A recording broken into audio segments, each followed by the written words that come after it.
is up, App Nation? It is Steve P. Young, founder of appmasters.com. I know I'm looking at the countdown. I was like, oh my God, we're on.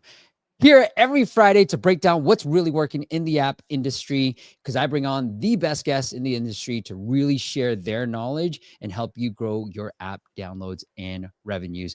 This guy is somebody I've been wanting to have on for a very long time. He's a leader in the consumer subscription space, and I'm super excited. I'm going to give you his full intro after his cool looking video. So let's bring him in.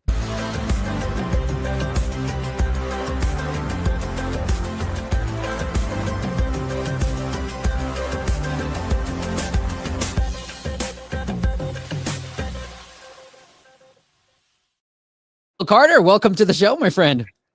Thanks for having me, Steve. As you said, it's been a long time coming. I'm excited to be here, and I have to say, I'm blown away by the production value. I've got a lot of improvements to make on my own podcast. Well, thank you. The crowd's going crazy, Phil. You started it the right way, man. I appreciate it. Well, look, I want to give a proper introduction. Phil spent a decade as a VC. He's led product companies from Faire, Quizlet, Ibotta. Is that how you say it, Phil? Ibotta, like Ibotta blank. Ibotta built world-class products and accelerated their growth. He's now the founder and CEO of Elemental Growth, and that's elementalgrowth.co. It's coming soon. A boutique growth advising firm that helps seed and Series A to Series A subscription companies. So, Phil, how'd I do? You want to add anything else to your impressive resume? You did great. I mean, the TLDR is I spent over a decade as a VC and product leader, almost entirely in consumer. Found that I particularly love consumer subscription businesses. And so now I do that full time. Elemental Growth is a growth advising firm that focuses on C to Series C consumer subscription businesses. And so if I can ever be helpful, just let me know. Yeah, really great stuff. And Phil's got a lot of great content everywhere else. And he's got a great podcast as well. So it's called Subversive. I'm going to pull that up real quick right now. And just bring it on here. So there it is. Go check out that podcast if you love listening to podcasts all about apps. Did you just talk about apps too, Phil? I know. Yeah, so Subversive, we just launched it in January, and Each episode focuses on an inflection point at a consumer or prosumer subscription business. So we've had founders, CEOs, and product and growth marketing leaders on from companies like Grammarly, Notion, Tinder, AllTrails, Duolingo is coming up. And so if that's something you're interested in, would love to have you as a listener. And we're on YouTube, Spotify, and Apple Music. That's awesome. All right. I do want to say hi to a few people too, because they're going crazy. Phantom, man, my eyesight's going crazy too. Jeff Daniel, good to see you from Miami. Caesar is here as well.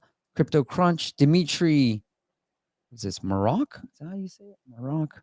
And then Ace Exam as well. Ace Exam, I guess you're talking about the Indie App Santa. You purchased the basic service a couple of days ago, and your people are very responsive. Thank you, man. I appreciate that. Great. All right, Phil, let's talk about AI, because I know we're all talking about it. How do you kind of see AI transforming the consumer subscription space? Yeah, obviously the letters A and I are everywhere these days. And so I feel like one of my roles as an advisor and a thought leader is to think about how it's going to impact our world in consumer subscription ecosystem, right? And so I feel like the primary effect that artificial intelligence is having right now, in my mind, is on the one hand, it has opened up all sorts of new opportunities for new products, right? We've pushed the Pareto frontier forward in terms of what technology can do. And so that has created some fundamentally new use cases. But I would actually say equally, if not more important, artificial intelligence is exponentially driving down the cost of software development. And it's also making software development accessible to people who never could have done it by themselves before, right? There's this whole vibe coding movement. And so you have people who aren't even software engineers who are now independently or with very small teams building their own consumer apps. And I think that has massive implications for the industry. On the positive side, it's going to mean that I think there's going to be a lot more app development outside of the US that starts happening in other markets around the world. And I also think that products and niches that previously couldn't support sustainable business models are going to become viable. And so you're going to have this like hyper personalization of apps that, you don't just have a running app now like Strava, you have an app like Runna that's specifically built for helping you get the best possible marathon time, which previously, was that $1 billion company? Maybe not. But then on top of that, on the less positive side, it's just going to mean a huge influx in competition, right? Because there are more and more people now who can create mobile apps. And so it's a double-edged sword. Yeah, I know you and I both contributed to the Revenue Cat report, and I highly recommend everybody check that out if you haven't done so, the state of subscription. But one of the things they said is AI apps are printing money. And I Mhm. we can see that happening just in the clients that we work with and some of the apps that we're building, but the AI apps are really going as well. Yeah, well, and one of the things that I was heartened to see in this report, I think everybody's talking about the virality of these AI apps. There's something that a Hmm. lot of people are calling the tourist effect, right? Which is some combination of exciting new technology plus fear of missing out, FOMO. You don't want to be left behind. And so that's driving a lot of organic growth, a lot of virality that we haven't seen for a while in consumer technology. But then on the flip side, the question is like, how sustainable is that, right? Are these tourists actually going to convert into subscribers? Are they going to retain for long periods of time, or are they just low value visitors?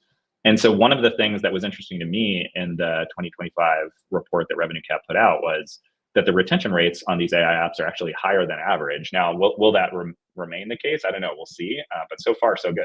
They really are printing money right You know, when Phil, I always joke that, meditation was like the most popular category that I always saw. And now I'm now. Mhm. finding that like AI note takers are like one of the most popular categories that we've seen people reach out to us and all that stuff.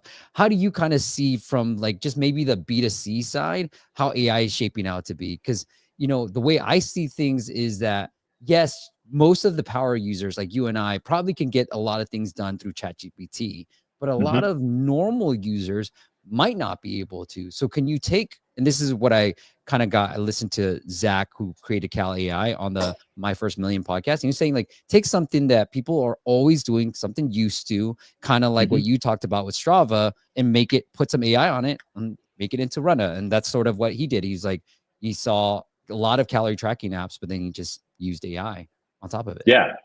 Yeah. Well, I think what I took from what you just said is you mentioned note taking apps, right? Like, over a decade ago, Evernote built what was for a time a very large business and then ultimately had not the greatest outcome.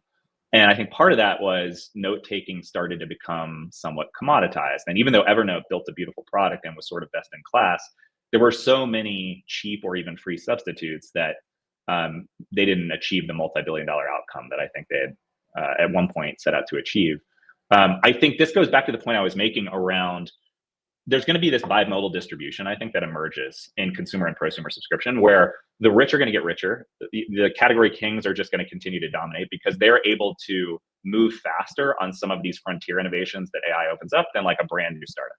But there's also going to be this other mode on the other end of the distribution of super small teams or even individual developers who build products that are targeted towards very specific niches. They're very personalized. They're more opinionated software. The example you gave was like, okay, if I go into ChatGPT, I can do everything.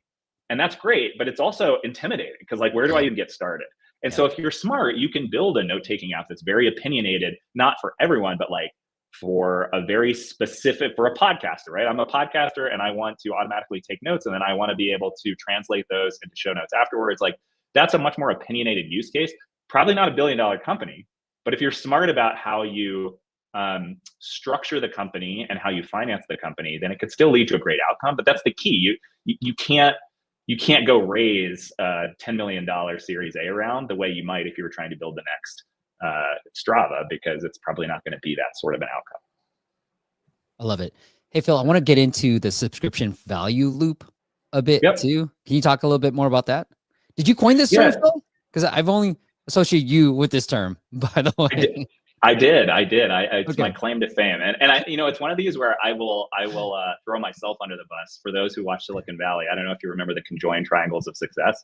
I feel like any framework on its face, the best frameworks are simple, right? And so, like on Yes. its face, it's a simple idea, which is that every great consumer subscription business is built on a unique and enduring core value promise. Unique because it needs to be different enough to stand out from the hundreds of thousands of other consumer subscription apps in the App Store, and enduring because it needs to provide value over a significant period of time. Otherwise, you're not going to be able to generate enough revenue from your subscribers in order to sustain the business, right? So that's the center of the core value of the subscription value loop, is the core value promise. And then you have these three steps. You have value creation, value delivery, and value capture. So value creation is typically led by core product teams. This is building the core product, um, and building the right features in order to support the unique and enduring value promise.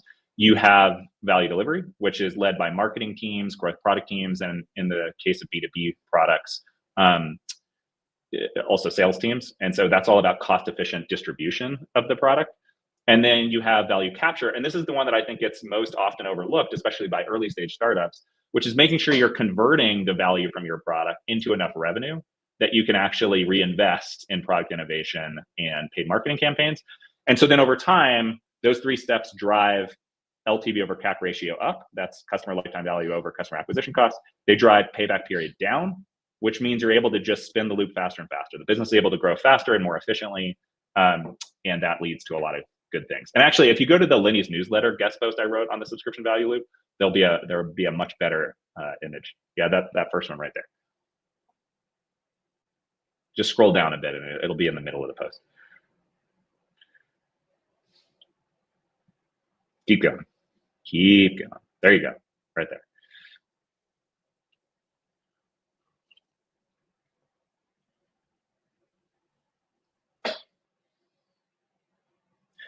And so as I was saying before, like it's a relatively simple framework, but I think it's really compelling. And the origin of this was when I joined Quizlet in late 2018, the company was already growing very fast, but my job was to figure out how to sort of systematize that growth and make it repeatable.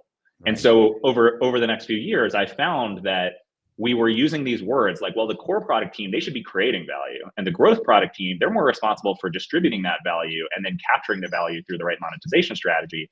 And so we were using these words informally, and there was no framework that really laid it out this way. And so I wish I could say that like I wrote all this out at the time and this was the playbook we followed. Right. The reality is, and I think this is often true, it's like I took the lessons I learned at Quizlet, the hard knocks I took, and then I sort of created this framework out of it several years later. You know, like I love when things develop, Phil, especially amongst people that's why I love doing this podcast, because I get to constantly learn. But Nico from a couple of weeks ago, he talked about this specific concept and he was just like, he's got a Rubik's solver app, Phil, it's doing pretty well. And he's just like, look, I'm going to get better at three things. He's like, one, can people input their Rubik's Cube, right? Because ultimately, so you got to input it. Two, can my software solve whatever input they put in? Three, can my product help them solve it easily? And if he's like, if I can improve 10% from each and every step, value capture, value creation, and value delivery, I'm going to see that exponential growth. And that's what he saw as well. And he wanted to really do a lot of user research and bring it down to 5 minutes from the whole value creation delivery, this whole loop. He's like, yeah, 100%. Well, and then the other thing I'll say is, so I teach a course on consumer subscription growth through Maven, and the core framework for the course is the subscription value loop. It's 4 weeks. The first week is introducing the framework and quantifying it, like applying specific growth metrics and benchmarks that support the framework. And then the next 3 weeks are dedicated to deep dives on each of those three steps: value creation, value delivery, value capture.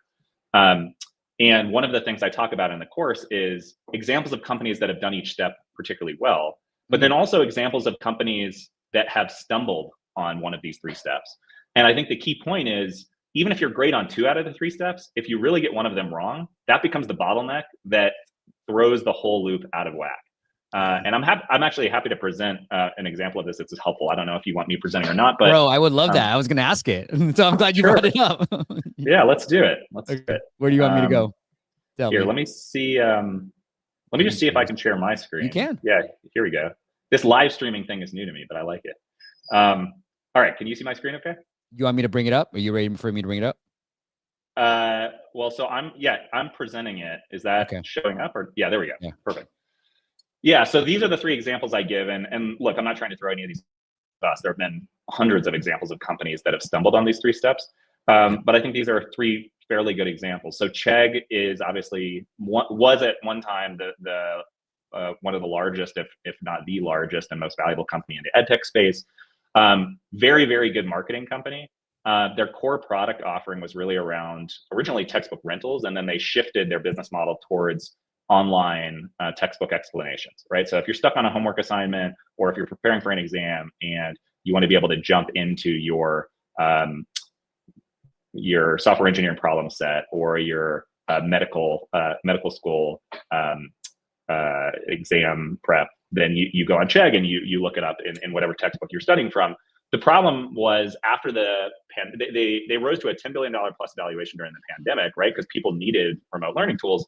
But then coming off of the pandemic, those tailwinds subsided. And then on top of that, it was a double whammy because all of these AI tools started coming about, right? So ChatGPT, Claude, Google Gemini. And so now you can find answers to these questions through free tools in a lot of cases. And so it's really commoditized their core product use case, which has caused their subscriber growth and their revenue growth to slow down. Second example is Blue Apron, which was one of the first meal kit delivery companies. Great product. As somebody who has 2 young kids, like I know better than most just how helpful it is to have easy to make meals at home that are healthy.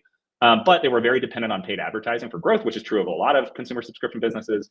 And so at some point, they moved too far beyond their ideal customer profile. Their acquisition costs started to go up, their LTV started to go down, and the unit economics didn't work anymore. And so growth ground to a halt. And then Pandora is the last example here. I'm dating myself, but in college, this was before Spotify was really a big thing. Pandora was where everybody went to listen to their music, but it was very ad driven, which meant that their average LTV per customer was like cents, right? Or maybe a couple bucks.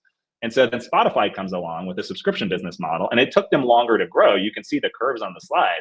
But once they really got their business going, they were making 1 or 2 orders of magnitude more money per user than Pandora was. And so they could reinvest all of that value capture, that revenue back into product innovation and paid marketing. And they just catapulted past Pandora.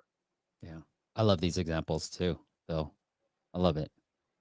So what do we learn from this then? So I think the lesson for anybody building a consumer or prosumer subscription app is, the vast majority of these products don't ultimately succeed, especially if they're trying to achieve venture scale returns. Mm-hmm. And so it's really important to understand, number one, the size of your market and how big the opportunity really is, because that impacts your financing strategy, impacts who you hire and how big you grow your team. And then second, you need to really have a deep understanding for how your business is going to grow. Are we going to be dependent on paid ads? Do we need a sales team? Are we going to grow through organic word of mouth or through user-generated content that drives SEO? And once you start to form a qualitative blueprint in your head of how that's going to work, then you can start to actually quantify it through a growth model and through growth benchmarks. I've worked with RevenueCat to build this tool called the Subscription Value Loop Calculator that allows you to plug in your own benchmarks and compare your performance to those in your category. And then you can start to make more and more intelligent decisions around where to allocate your finite resources across product and marketing and growth in order to unlock the biggest growth opportunities in your loop. For some companies, it's creation. For some, it's delivery. For some, it's capture. And it's a moving target because as you get better at one step, then the bottleneck shifts to another step. But I think it's a helpful framework for thinking holistically about how to grow these businesses sustainably. And I mean, the Chegg example is almost like Phil, like know when to get out. Like, yeah, like, yeah, no, that's very true. And as somebody who was formerly a venture capitalist, this stuff really matters, right? Because venture capital is super powerful for companies that have strong product market fit in massive markets and can grow quickly and sustainably. But as a small indie developer, like I worked with one client called Weather on the Way, founders based out of Poland, super successful weather app for people who just need to know what the weather looks like on their road trips. And as somebody who lives in Colorado and is a snowboarder, like super powerful use case for me and my family. Probably never going to be, a billion, certainly not $1 billion company, probably never going to make hundreds of millions, maybe even tens of millions. But as an indie developer, if you could be making $1, $3, $5 million in ARR, as long as you're smart about how you finance and grow the company, that's great. That's a great outcome. Yeah. No, I like what you said. You said, it allows you to kind of see how big the team should be, how big of a market you're addressing, and then how you build your team on top of that, because your cash flow and all that stuff. I like how you put it. Hit rewind. Phil said it way better than I just did. All right.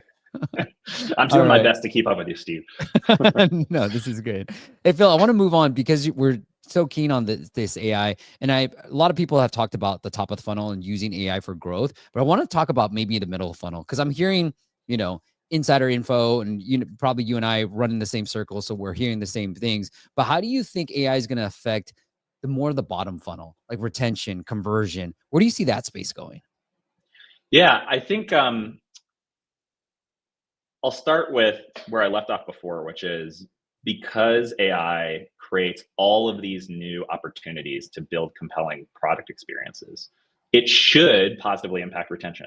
And so far, RevenueCat's latest annual report backs this up, right? The retention rates on these AI apps is higher. They're making a lot more money in their first however many months or years than your legacy subscription products. One specific thing I'll emphasize is personalization, right? So I just brought on a new client called Tolan.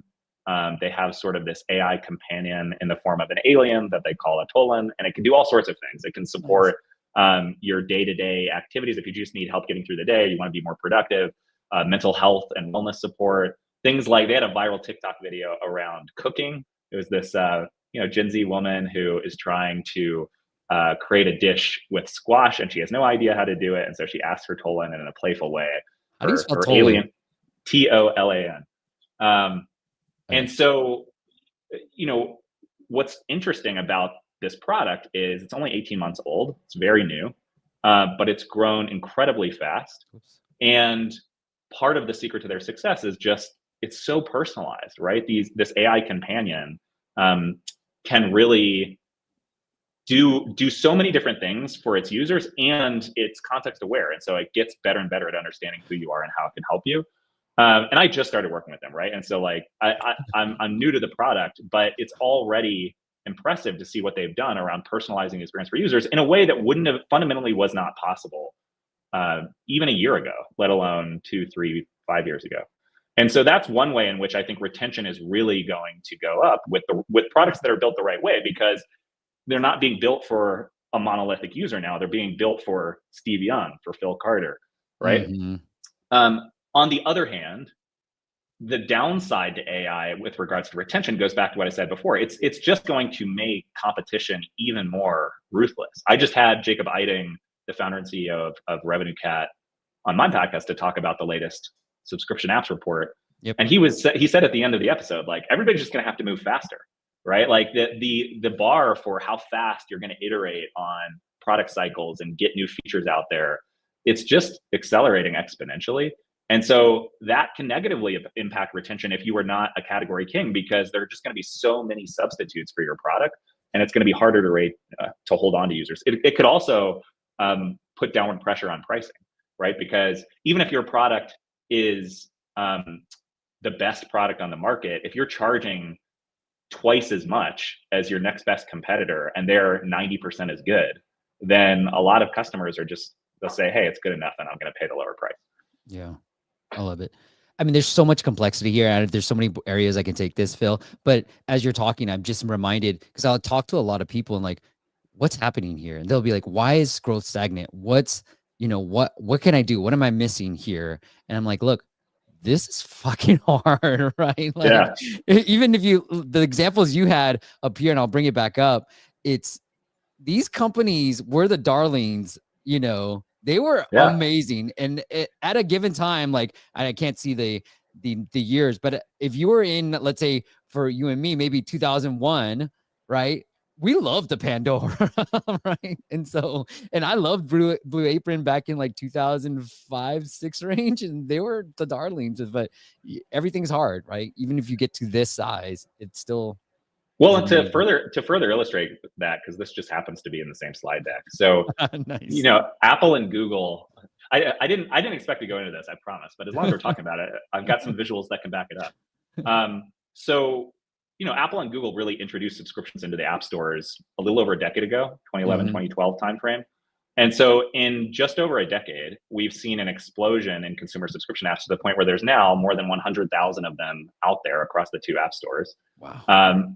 But if you go to or I guess I'm controlling. So on the next slide, there have only been relatively few that have reached billion-dollar valuations, and less than 10 that have ever surpassed 10 billion. Duolingo just surpassed 10 billion about a year ago, right? They're one of the latest examples.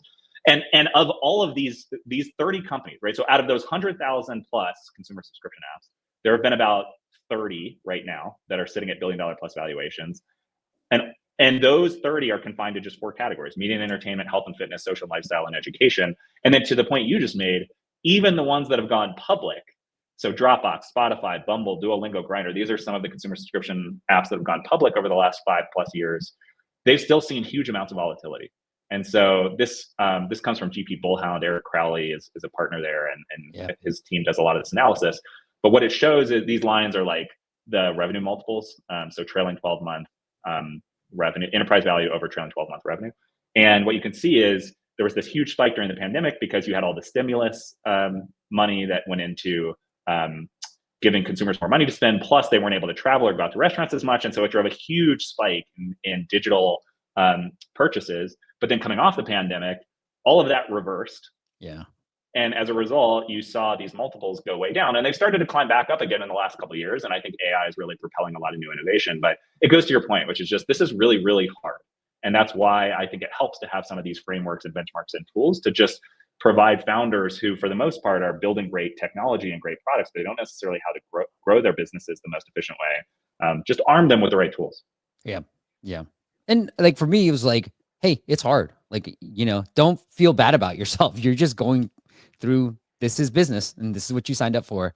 And so you'll figure a way out. And that's sort of my philosophy when I'm talking to founders. It's like we're therapists too, right, Phil?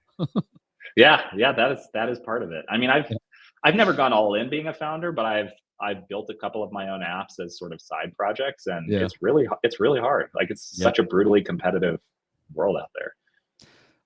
Let's see.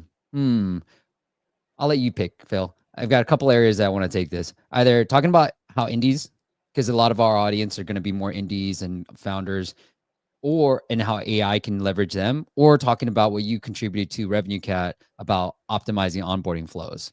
What do you think? Where should we go? I mean, we could cover both, but why don't we start with the second question? So, I am a big believer that there are about half a dozen areas for consumer subscription businesses that carry 80+% of the leverage in terms of their ability to grow both subscribers and revenue. Okay. And so these include subscription pricing and packaging, paywall optimization, driving more organic growth, reducing involuntary churn. But one of the biggest ones is onboarding. And part of the reason this is so important for consumer subscription in particular is consumers are very fickle and they're very busy, right? The average attention span has gone down significantly in the last couple decades. And so you really have this very narrow window of opportunity to convince users that they should use your product, let alone pay for it, right? And the Revenue Cat data backs this up. And so this was my contribution to their latest report. What it shows is 82% of trial starts occur the same day that a user installs an app, which is even higher than last year's report. Last year, I think it was hovering more like 75 to 78%. So it just keeps going up. More and more trial starts are happening right away on the first day, which means most of that's happening on their first session, probably within the first 5 minutes. And so you have this very narrow window of opportunity to convince the user that your app is special. But the good news is if you do a good job, there's a huge amount of leverage. So at the bottom of the slide, it talks about how P90 apps in the top decile, boast a 20% trial start rate. That's 3x better than the median app. Versus trial conversion, P90 apps are only 2x better. And so what that says is one of the highest leverage points in the whole funnel for these consumer subscription businesses is getting users who've just installed the app to start a trial as quickly as possible. And then you buy yourself time to convince them to pay for the product. And so there's just a lot of innovation happening around onboarding. One of the things I tell my clients is if you have the resources to do it, you should just be continuously investing in onboarding optimization all the time. Yeah, agreed. I'm not just looking for confirmation bias, Phil. I promise you, when I do these things, I'm just looking for like, am I saying the right things? Double checking my work in a way. And I'm like, okay, this is because I say the same thing as you. I'm like, look, if you really want to grow, just focus on what you kind of said, right? Like the onboarding, the paywall, the visibility to the paywall, and just like that's pretty much it. Organic downloads too. And I didn't think you would say that, Phil, frankly, but I'm glad you did. And so I love that. And you just keep it simple, and keep optimizing that way too. Yep. Yeah. Well, but so I'll add another layer of complexity to it, if I may, which is I talked at the beginning of this bimodal distribution, right? You've got like, and this is oversimplifying it, but on one end of the spectrum, you have the indie developers and the small teams who are trying to build 5 to 10 million ARR businesses. And they recognize that their businesses are never going to be larger than that, but they can still make a great living building an app like that if it's a small team. For those companies, I think it really is often as simple as show the paywall as quickly as possible, maximize paywall view rate, keep the onboarding flow short and to the point, don't underprice yourself. Make sure that you're capturing enough value from subscribers who convert, that your unit economics are strong. That opens up Meta and other paid channels as a way to just reliably grow. It's sort of money in, money out. And it really is that simple in a lot of cases. But then on the other end of the spectrum, you have these venture-backed businesses like Duolingo, Spotify, Netflix, Strava, and I could go on and on. Then the game really, it's like checkers versus chess. With those companies, there is a lot more innovation around reverse trials. Hey, we're not going to make you put down the credit card at all. You get 7 days free. You get all the premium value up front. Or multiple subscription tiers. Like look at Tinder. We're going to give you Tinder Plus, Tinder Gold, Tinder Platinum, and each one has a different premium value prop. And that way we're capturing more consumer surplus under the demand curve. It's more complex buying decision, but it's ultimately worth it. Like those are two different games. And I think the challenge is when you're an indie developer, sometimes you can overcomplicate things by trying to do all the stuff the big companies are doing. And then vice versa, if you're a big company, like to get to $10 billion plus, you got to have a different set of playbooks than, the entity developers that are just trying to get people to pay right away. Okay. I'm so glad we went there because I even told Sanchu, this is gold. This has to be a clip. This has to be a reel. You break it down perfectly because I feel the same way, Phil. I'm like, you're not them. Indies will compare themselves like, do you have those resources? You don't. And I like how you kept it that simple. And what I've learned even through just life, and I coach my daughter's softball team, but just keep it simple. Like simplicity wins all the time. The more simple you can be, the better it is. Because I get asked the randomest questions, Phil. I'm like, why are you thinking so complex? My simplistic brain doesn't compute at that level. I just try to keep things simple. Yeah, well, and when your customers are consumers who are busy and just trying to get through the day and don't have a ton of disposable income, like simplicity is your friend because that's the way their brains work too. Yeah, I love it. Phil, since you don't have a dad joke, and I'm gonna instead of applause, I'm gonna give you a laughter track. That's my way of applauding you. Okay. All right. Let's talk about AI and retention. And I know there's some questions, so I'm going to get to the questions. All right. Let's get to Jeff. He's asked it 3 times. All right. Let me just read this. As a vent cap, how would you go about raising capital for a new founder for a language app specifically? I'm a 1-person team, full stack dev. Would you consider Kickstarter? Yeah, great question. First of all, I've never heard the term vent cap before. I've heard VC, I've heard venture capitalist, I've heard investor, I've heard all sorts of derogatory terms for VCs, but I've never heard vent cap. So kudos. I thought vent cap meant something else, but good on you for figuring out what vent cap meant. Yeah, so I here in the spirit of keeping it simple, I would say start by making sure you have product market fit before you go raise venture capital. And when I say venture capital, I'll distinguish between like, hey, small friends and family round. If you're raising tens or a couple $100,000 from a group of friends and family members, that's one thing. But what I'm talking about is going and bringing an institutional firm on. You want to make sure you have at least the initial signs of product market fit before you do that. And there are tools like there's a question you can ask called the product market fit score, where you basically say how would you feel if you could no longer use this product? Very disappointed, somewhat disappointed, not disappointed. This was created by, I'm forgetting his name, but he wrote growth hacking. He was one of the original growth hackers, one of the first marketer at Dropbox. Sean Ellis. And so you want 40% or more of the responses to be very disappointed because that indicates you have the beginnings of product market fit. So that's step one, is like make sure you've got a product that is really resonating with people before you put all the additional pressure on yourself of bringing in outside capital of any kind. Then once you've done that, it opens up a lot more optionality for you. I've never personally used Kickstarter, so I don't have strong opinions one way or the other on it. I think anecdotally, I feel like Kickstarter is a really good platform for physical products or something where you can tell a compelling story that's going to want people to get behind you. Yes. Doesn't always work for a digital subscription because it's not something that's as tangible that you can kind of hold in your hands, but that's not to say it can't work. But I think my more general advice is start small, stay lean, prove out the basics of product market fit and what your unit economics look like, and go as far as you can with as little capital as you can, even if that means you're doing this as a side hustle at first. And then once you see the indicators that it's really working, okay, then it's time to bring in some more money and pour fuel on the fire. But even then, I'd be careful about not getting too far ahead of yourself. Yeah, love it. Hey, that's directly from a VC too, or VenCap. Okay, there you go. That's right. You learn new things. All right, since we're on the topic, I'm going to get through some of the questions. They're here, Phil. Might as well get through them. Russ says, most apps, in my experience, pose questions during onboarding. And you kind of put that in the revenue cat, like Quizlet, or have a quiz, onboarding quiz. But most of it's just often for show, Phil. So how can we Yep. create onboarding that's genuinely useful? Do you have a good example? Yeah, this is such a great question. And I've been doing this thing this year on LinkedIn where every once in a while I'll post about apps in specific categories each month. So in January it was health and fitness, right? Because that's the Super Bowl month for the health and fitness category with New Year's resolutions. And so I put up this simple example of on the left you have Noom, which has like a 100 plus screen onboarding flow, right? They're famous or Yes. infamous, depending on your perspective, for this super long, highly personalized onboarding flow versus All Trails, where it's like 10 screens at most. And that includes like the registration screen, the paywall, everything, soup to nuts. Well, why? Right? Like, I think people oversimplify this sometimes. And I know simplicity is generally a good thing, but sometimes we oversimplify things. And so the answer is not all on one end of the spectrum or the other, right? The answer is not you should have a shorter onboarding flow or a longer onboarding flow. The answer is start with what is your user trying to accomplish? So with Noom, you are probably someone who has tried other weight loss products before. If you're coming to Noom, that means these other products you've tried haven't worked for you.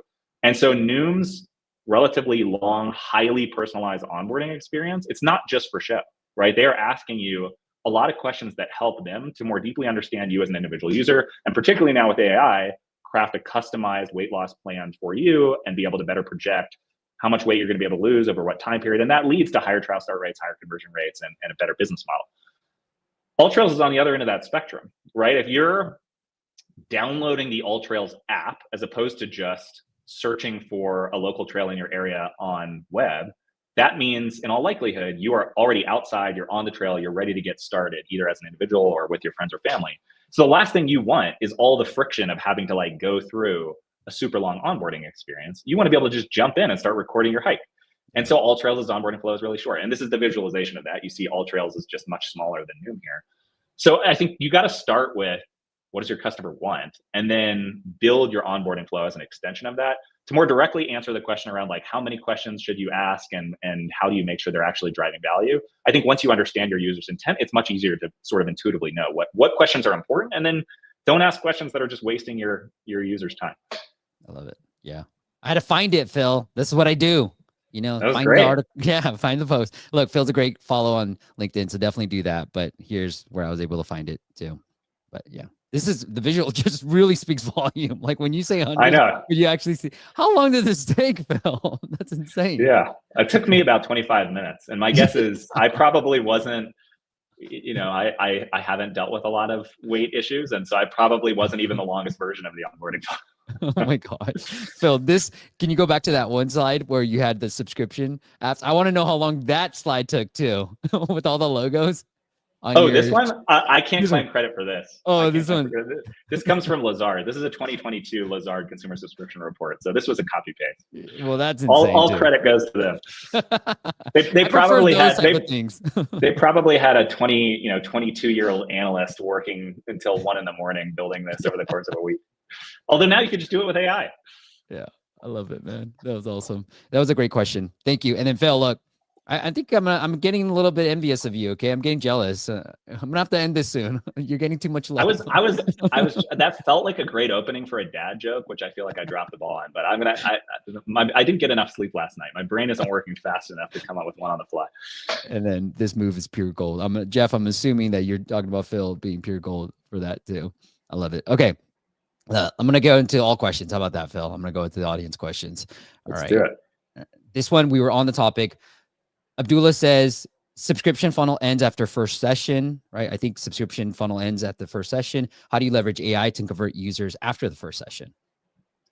Yeah, well, first of all, I wouldn't say contest the first point, but I'll make it a little bit more nuanced. I think the funnel really ends once the user has reached what I would refer to as the aha moment, when they understand why your product is valuable enough to be worth paying for. And for a lot of products, that is the first session. Certainly that's the happy path, right? Because if you can demonstrate why your product is worth paying for in the first session, you can play into that 82% of trial starts that happen on first session and get people into a trial faster. But that's not always the case. And so like if you have a fintech product where somebody has to enter all of their financial information, like Monarch Money, right? I use Monarch Money for all of my personal finances. It's a great app. You're probably not going to get to the aha moment on the first session because there's just too much to do. And so it starts with, where is the aha moment for your product? And I would make sure you're looking at and interpreting your subscription funnel through that lens. But then your second question was, how can you use AI to improve conversion after the first session? I think this goes back. I mean, conversion is a function. Conversion and retention is a function of value. That's why it's the subscription value loop, right? It's all about value. And so, really, I would look. I think the mistake that some companies are making right now is they're like AI, AI, AI. We have to do AI on everything. Right. But there's this risk of building technology in search of a problem, and you're not actually generating any value for the user. So the way I would think about it is start with what does your user really want? What is the unique value promise you're making to this user that is going to keep them around for a long period of time as a paying subscriber? And then work backwards from there to how does AI unlock new opportunities to build products and features that support that value promise? I love it. And then that was sort of a broad answer. So I'll put a finer point on it and just go back to personalization. That's the easy answer, is like AI is making personalization so much easier than it was before, and people really value that. I like it. I love it. Okay. The Phantom says, how do you do market research? How do you research market size? Have competitors, would using their numbers suffice? Yeah. So let's pick a specific example, right? Because competitor research can look very different if you're talking about things like pricing, packaging versus paywall versus core product experience. I'm going to use pricing because to me, that's a great example here. Is I think a great heuristic for setting your subscription prices is just look at what your 5 to 10 closest competitors are doing as a starting point, and just get that into the product and see how it works. And then if you have A/B testing set up, if you have a tool like RevenueCat or another tool that allows you to do A/B testing easily, then you can pretty quickly hone. All right, $59.99 a year versus $69.99 versus $79.99, right? You can pretty quickly get to your optimal price point. You can also use tools like Van Westend or MaxDef or conjoint analysis, which is something we do with a lot of our clients to sort of figure out in a more nuanced way what are different people willing to pay for a monthly versus annual subscription plan, and which features are they willing to pay more versus less for. But to then go deeper, I would say this is another area where AI is super powerful, right? Like Perplexity is one of my clients. I think they are one of the best tools in the world right now for this sort of deep research use case. And competitor research is a great example of an application for that. And so rather than, it used to be like, I started my career in consulting at Bain, and I was one of those analysts up until 1 a.m. all week, going and like painstakingly gathering all of this competitor data. Well, now it's not all publicly available, but you can get pretty far just by using these AI tools and get a good enough answer to start with. And then, then it's around using the benchmarking tools that RevenueCat provides and going as deep as you can to get the harder to find data. Yeah. Okay. And Simonos says, I have a 40 search traffic score in my app names, ASO question. I rank number 1 on it. Should I change it to a 50 traffic keyword, which I rank 6 to 20 on it, depending on country? Yeah. So let me make sure I understand. So 40 traffic keyword in my app name and rank first. Would it change to a 50 traffic keyword, which I rank 6 to 12? Okay. He's asking so if you should change it to a 50 keyword traffic keyword. So if I'm understanding this correctly, and I will say I'm very much a product growth leader, less so a marketing growth leader. So we definitely do app store optimization as part of our offering, but it's not an area where I have as deep of expertise as, say, onboarding, paywall optimization, pricing and packaging, et cetera. Having said that, I think this comes down to this dichotomy between popularity versus competition, right? So like in my Maven course, under the value delivery module of the course, we talk about various ways to grow your business. One of them is app store optimization, search engine optimization. And with app store optimization, it's pretty simple. It's like you want to rank for the most popular keywords you can with the highest traffic scores, to use your parlance, but the ones that you can actually win on.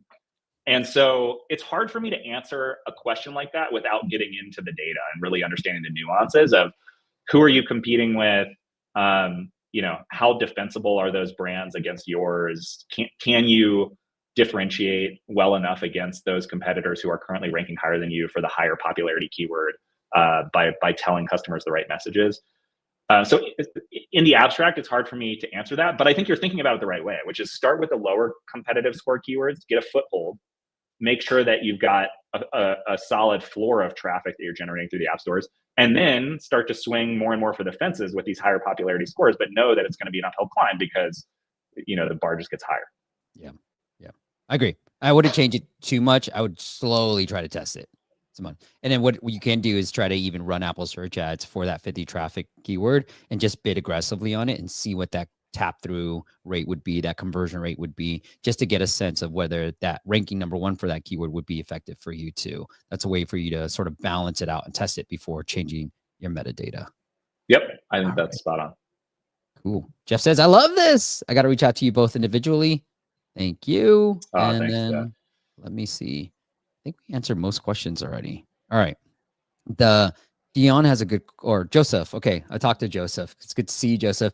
Hi, Stephen Phil. How do you calculate cost with customers interacting with an AI avatar to keep it cost effective, profitable?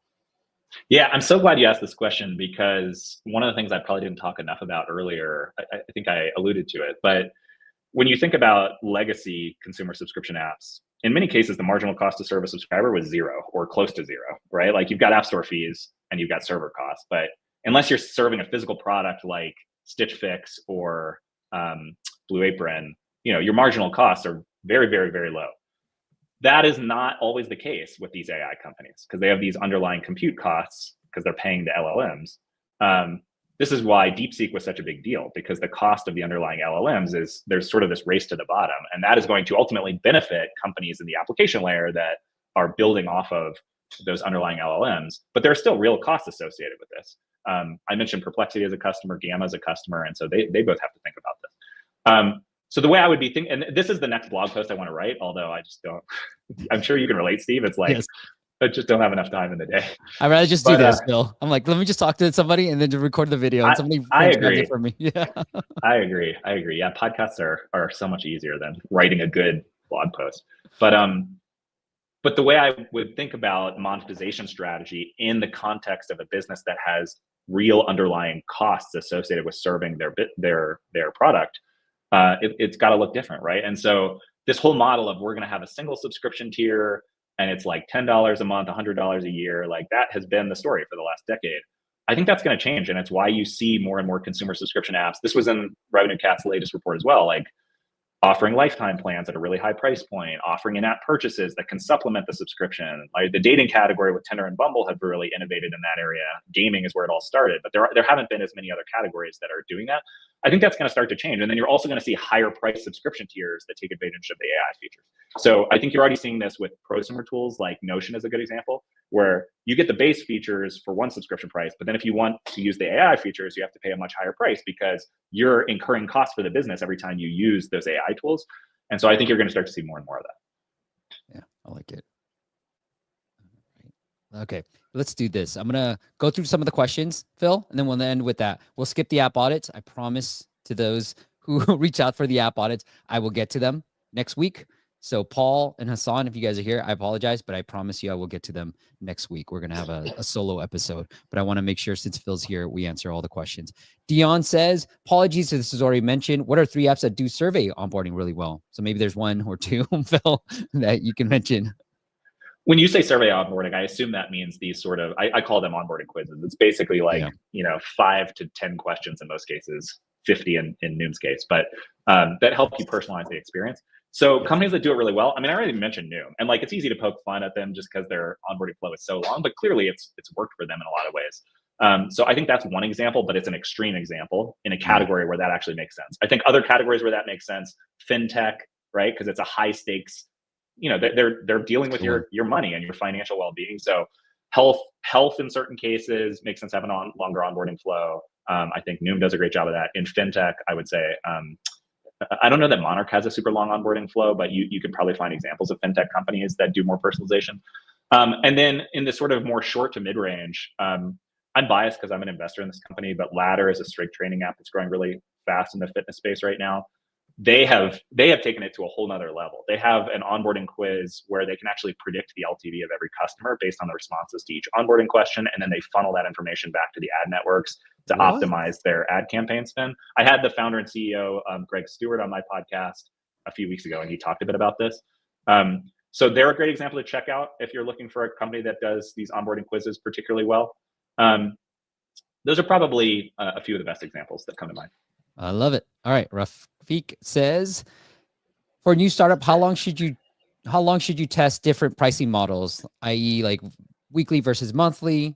And how do you know when it's time to change or adjust? Yeah, so I will start by saying I do think ultimately A/B testing pricing is the acid test for what to charge. Having said that, I think a tool that is severely underutilized in our world is customer research and pricing research. And so this is why I mentioned Van Westendorp, MaxDiff, Conjoint. These are just fancy names for basically pricing research analytics tools. And this is a service we offer a lot of our clients. And so those help you get a very quick and easy understanding of like not just what is the optimal price point. Van Westendorp will give you the optimal price point and the acceptable price range, but then you can also cut the data by demographic, by psychographic, by usage patterns, by location. So like if you're an app that operates across multiple countries or multiple markets, it can be really valuable for relatively quickly and inexpensively understanding some of these nuances around pricing. By the way, that also really helps with discounting because there's like your sticker price, but then there's the discount price that you can offer to certain users based on their activity or where they're located. So those are really helpful tools. But to directly answer the question around A/B testing, I mean, if you're doing it the right way, you need to get to what's called a minimum detectable effect. And so that's basically like the difference between control versus variant treatment that is considered statistically significant. And the minimum detectable effect determines how big that delta needs to be for you to be able to confidently say that's a statistically significant result. And then based on that, you can estimate how long the test needs to run, right? Like how long do I need to run this A/B test based on how many active users I have or how many new signups I get every day. And then you can back out, okay, this test needs to run for a week or 2 weeks or 4 weeks. So there are a bunch of, I guess what I would point you to is there are a bunch of calculators out there. You can just look in like A/B test sample size calculator or minimum detectable effect calculator on the internet. And they will help you. You can plug in a few numbers and it will tell you how long you need to run the test. I love it. All right. Russ says, for an indie developer after launch and the initial App Store boost, should you invest in paid user acquisition right away or lean on organic first? And is a budget of $20,000 over 6 months too small? Yeah, so I'll go back to I am not the world's foremost paid marketing expert. I've certainly done enough of it. I also brought on my first employee in January, and he's more of a paid ad expert. So if he were here, he'd probably tell you more than I could. Having said that, as a general rule, what I try to tell early founders is try to get your organic flywheel going, even at small scale, before you invest a huge amount of dollars in paid advertising. And there are two reasons for that. One is if you're not spending enough money, then you're not giving the ad networks enough volume in terms of your conversion events. Ideally, you're optimizing ad campaigns based on down funnel metrics like trial starts. But even if you're optimizing based on installs, the rule of thumb I've heard is $10,000 a month. You really need $10,000 a month minimum for Meta or Google or the other ad networks to get enough conversion events to be able to optimize your campaigns. So $20,000 over 6 months, probably not enough. Now, if you want to test at a small scale just to get like an early sense of how it's going to go, you can do that. Just be careful not to get hooked on it because it can be addictive, right? You start spending money, you get more users, get more subscribers, and it's really tempting to just put more fuel on the fire. But it can be very easy to like then end up addicted to paid ads and push it to the point where the unit economics don't work anymore.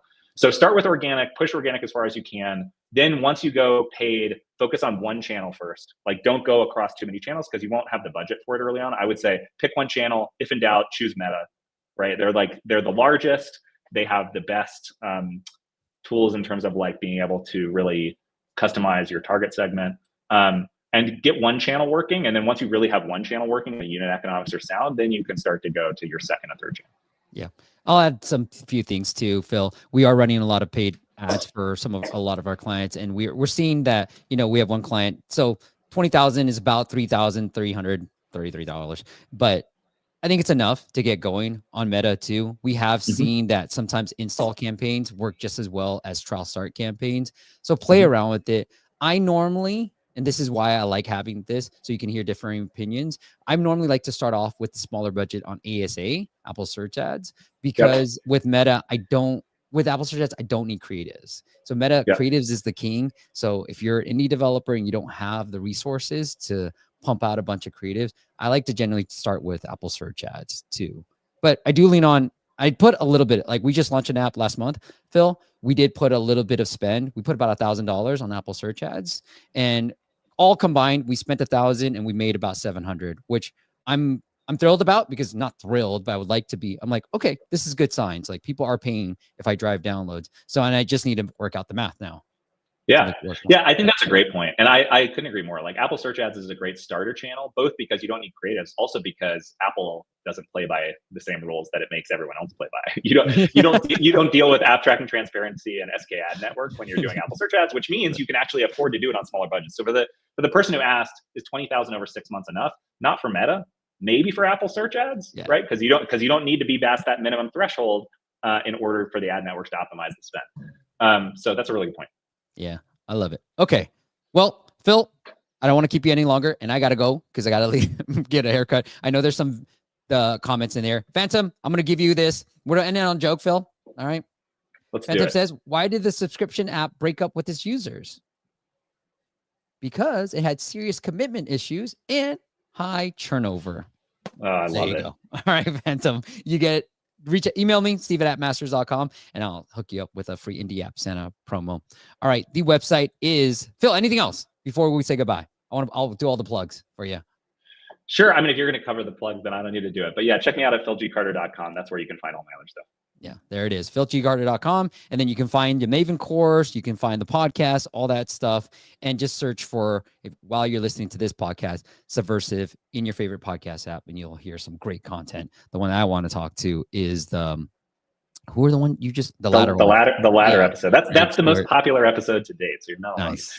Okay. I gotta reach out to Greg as well. But all that is linked up at philgcarter.com. And once again, go follow Phil on LinkedIn as well. He shares some amazing content, including this crazy freaking image. Yo, come on, man. Show him some love. This image took a while. Yeah. Right, anything else? Work. It's a grind, man. If the audience wants to follow you on anywhere else, you want to send them anywhere else? Sure. Yeah, you can check me out at LinkedIn, X, and Substack. I'm Phil G. Carter across all three of those, so pretty easy to find. If you're interested in the podcast, would love to have as a listener. Just launched that recently. Steve mentioned the Maven course. The next cohort actually starts in less than 2 weeks. So if you're interested in that, just check out consumer subscription growth on Maven. There's also, if you use Lenny's list, LENNYSLIST, you get $100 discount. That's through the Lenny promotion. Yeah. And then the last thing I'd say is, if you're a consumer subscription app, we're at full capacity right now with our client business. But if you're interested in really having us lean in and help your business grow, then would love to hear from you. Yeah. And all that is there. All right. All that is linked up in your favorite podcast app as well. Thank you guys for joining.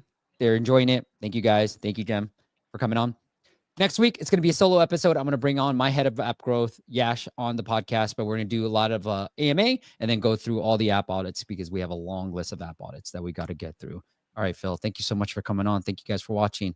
I'll see you on the next episode.